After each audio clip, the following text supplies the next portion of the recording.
There's a cultural theorist with an interesting idea that technology is an extension of the human nervous system. Now let me break it down for you in the simplest way that I can. The hand extends itself as a tool to grab things, and therefore we have tools, and the hammer becomes an extension of the hand, and therefore the hammer is a hand.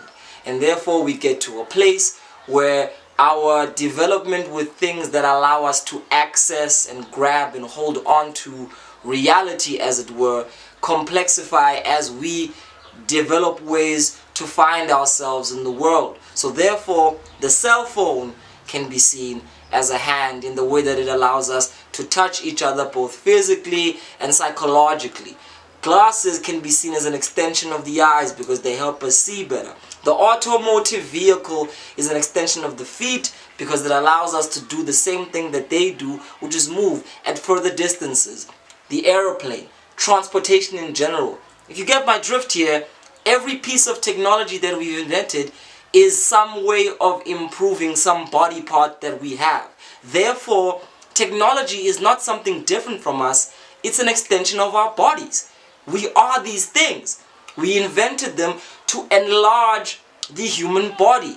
It is not that our phones help us interact with the world, it is that our phones are us extending our interaction with the world. And that is why, when you realize this, it's so fucking difficult to separate ourselves from these things. We feel often empty without going on our phones. We feel that we are nobody if we have no clothes on or accessories, because these things are part of us. They're not things that we wear to adorn. They're literally extensions of our body. They are parts of us which look like they're outside of us, but are actually ways of extending who we really are and how we attempt to move in the world. Now I hope to God that y'all got all of that, because the gist of that is the idea that the medium, the ways in which we interact with the world, are the essence of how we understand reality. Now, what is reality? Many people understand reality to be that which we can access with our senses. So, for the sake of safety and time, let's go with that definition. The things that we can all, and by all I mean, we can commonly agree that we see with the senses that we have. That is real. And therefore, it opens up this idea that when we're talking about reality, we're talking about the things that we all know are actually possible. So I'll give you an example. When we talk about a fairy flying over the air, that might be an imaginal mythology, but it's seen in the realm of mythology and not reality, because we cannot all agree that it is actually happening before everybody's eyes. It's something specific to culture. So if you believe in utikoloshe, or if you believe in the existence of otherworldly beings, these things then become on realms that are outside of reality, because we do not have evidence that they actually happen. They're in the realm of belief. So reality, in simple terms, is the things that we can interact with collectively as people. Remember that. Collective interaction. Where am I going with all of this collective interaction and reality talk and extending of the human body and technology being the extension of who we are? Younger rappers just don't get the fact that they're out of touch with reality. And for the longest time, through each and every review, where we emphasize this point of authenticity, which simply means an awareness of the cultural relations that bind your interaction with people, we've been getting a lot of hate back in the form of the comment section that the headspace is somehow trying to create this narrative that anybody who doesn't speak in their indigenous language, aesthetically put themselves out in ways that are more familiar to their indigenous culture, is inauthentic. And I don't think you'll get the point if that is your conclusion. So using this particular project dropped by one of the most interesting lyricists and rappers from Pretoria, Tyson Sybateli, Present is the title of the project. I want to use present as a case study for how AMA 2000 are out of touch with reality and are in this thing called hyper-reality. So first and foremost, VJ, all these huge terms. Hyper-reality, reality. We said reality is the thing that we can all collectively interact with. Now what is hyper-reality? Hyper-reality is the symbol of the thing we interact with. So, in other words, time is money, or the watch is time. It is the idea of things we see representing ideas, and we can get lost in these ideas that these things represent to the point that we think the idea and the thing are the very same reality. And believe it or not, because of the phenomenon of telecommunications and technology, and most importantly television, radio, and how these things have changed the way we perceive interaction and we perform interaction, we've literally blurred the lines between the hyperreal, which is the symbol of something, and the reality in and of itself. For instance, the reality is a tree is something that grows to bud fruits and do all kinds of other ecological purposes. But a tree could represent life. A tree could represent growth. A tree could represent so many things to you based on your cultural background. So for many people, seeing a tree is not just seeing an object that allows them to have shade or food. Seeing a tree then becomes life itself. Seeing a tree becomes a symbol of sustainability. Hence, the tree is the adopted term for many mythologies of life, of ecology, and even in the green movement, greening the tree is a symbol of sustaining earthly power. So I hope you're following these examples.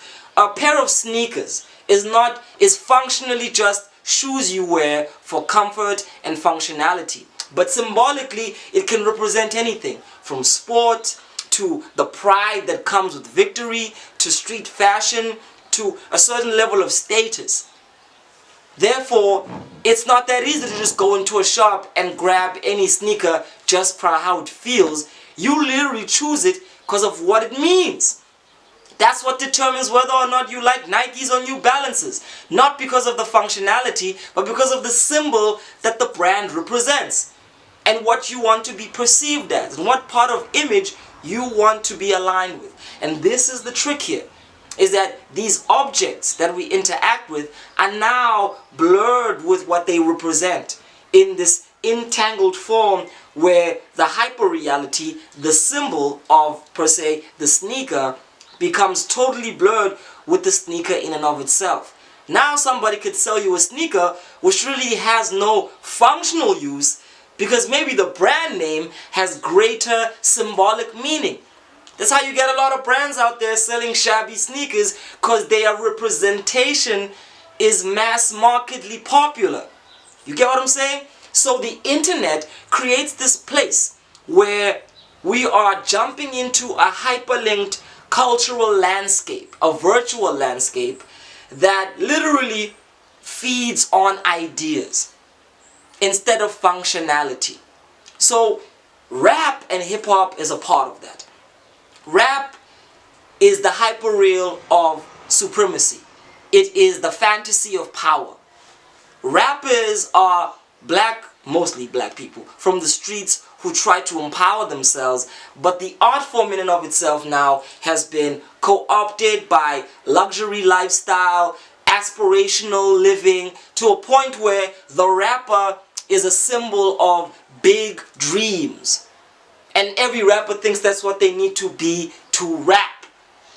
If you're not rapping and you're not addressing the greater luxurious aspirations of capitalist life, you're not doing it right. Why? Because the hyper-reality of rap is about that. Whereas the actual skill of rapping has very little to do with money or with your dreams. It's just the art form of poetic device to an audience. Hope you're getting what I'm saying. Because when we come into the generation that is colored by the A-Reese, by the Tyson Sybatelis, we get into a generation that has literally grown up in the internet era. And growing up in the internet era means you are totally immersed in the hyper-real. your life is almost thoroughly defined by the symbol, to the point where you hardly distinguish between what something represents and what it really is. A lot of rap that has been coming out is divorced from the cultural reality of where it comes from, simply because it comes from young people who live not in the world that they inhabit, but in the extension of it. The internet is a world in and of itself that younger people thoroughly define their realities according to, their language, their fashion, their way of thinking, to the point where when they're in their collective engagement with their own indigenous culture, they become foreign because they've been thoroughly educated by a hyper reality of the net.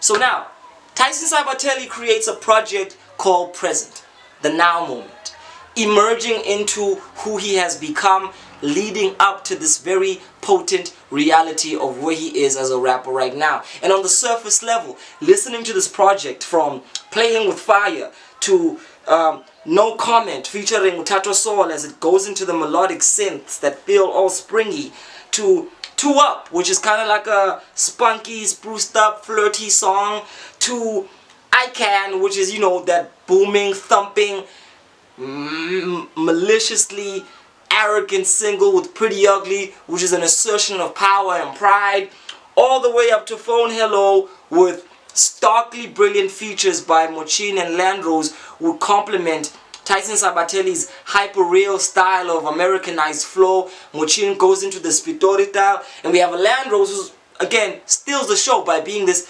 delicate, beautiful balance between the Americanization of the world through the hyper-real internet, but understanding that referencing your actual reality is important. Talking about things that you know the audience that you come from can relate with is what drives the point home, instead of just bringing it to a place where it's typical. Going into the scope of this project sonically is something I can't really critique and fess up in a negative way. Why? Because it's produced in a way that's balanced.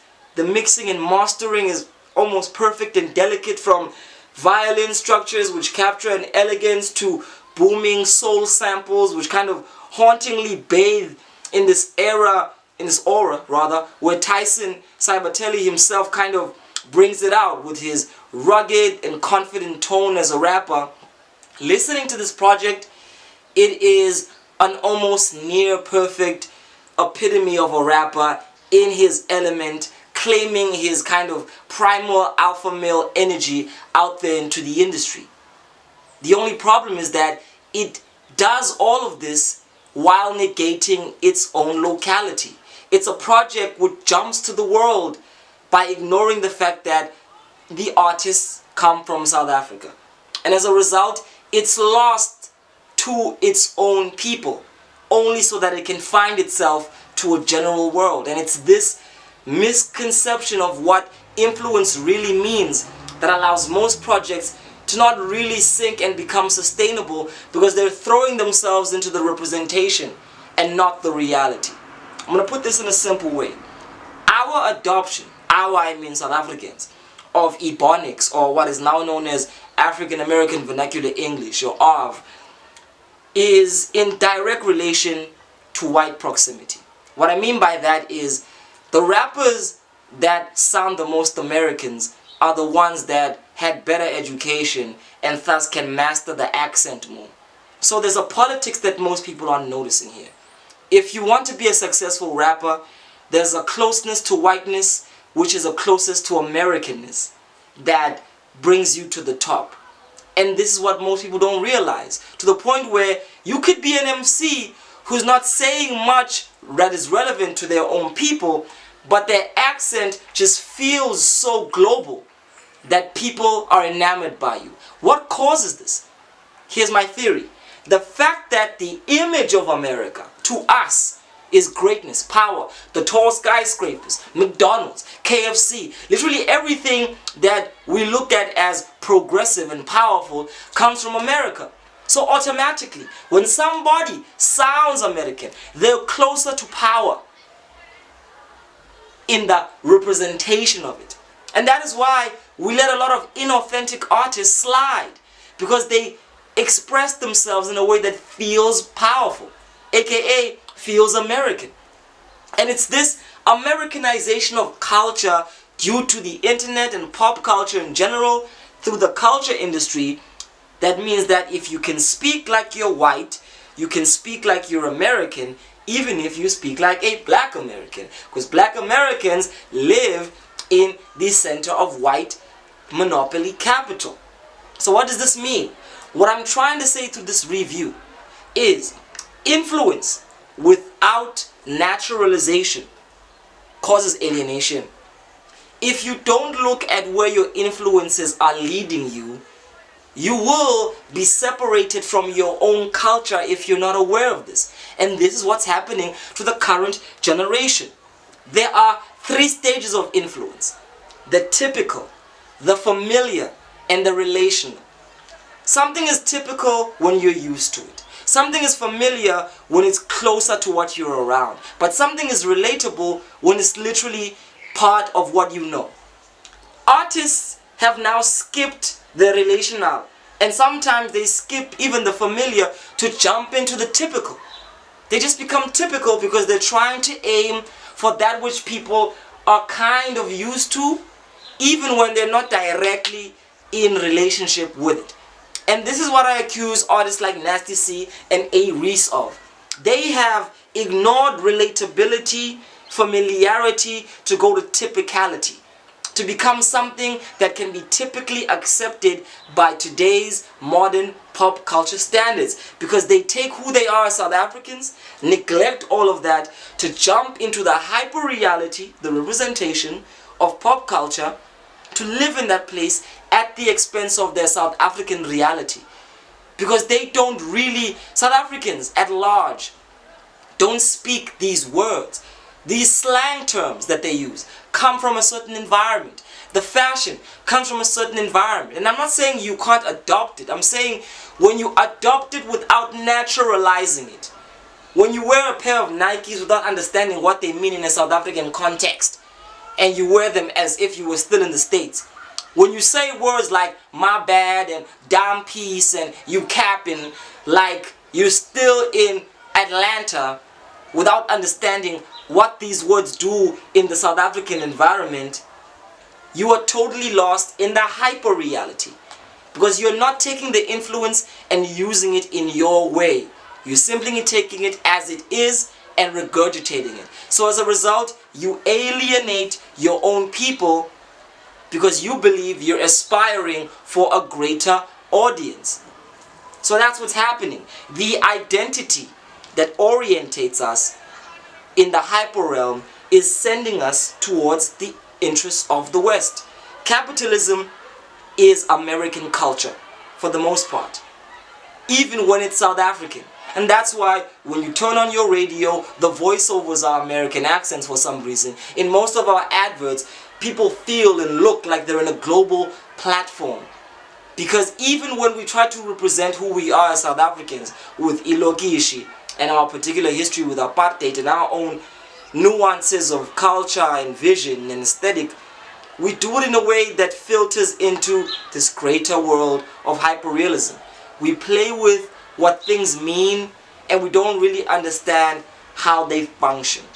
And I feel like Tyson Sybateli, through his consistent use of slang, flow, gesturing, articulation, which does not really belong in a South African context because it ignores the reality of the fact that he's not referencing anything that can be generally understood by South Africans if they're not somehow tapped into this American hyper-reality.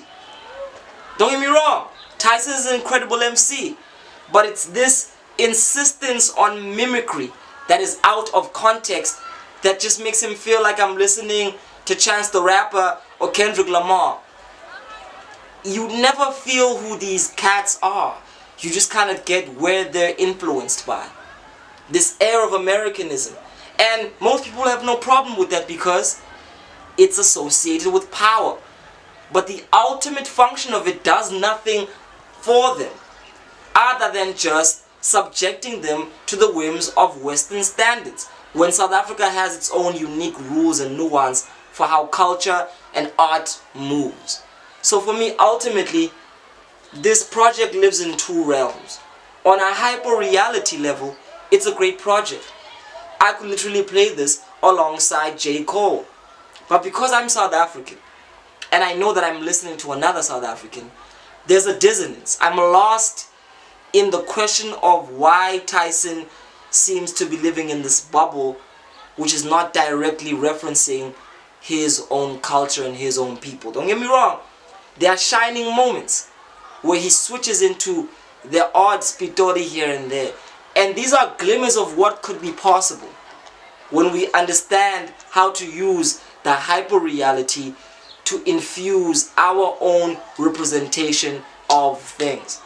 So ultimately for me, this is a 6 out of 10 because it branches out into the above average musically, but it traps itself into this place that is not real.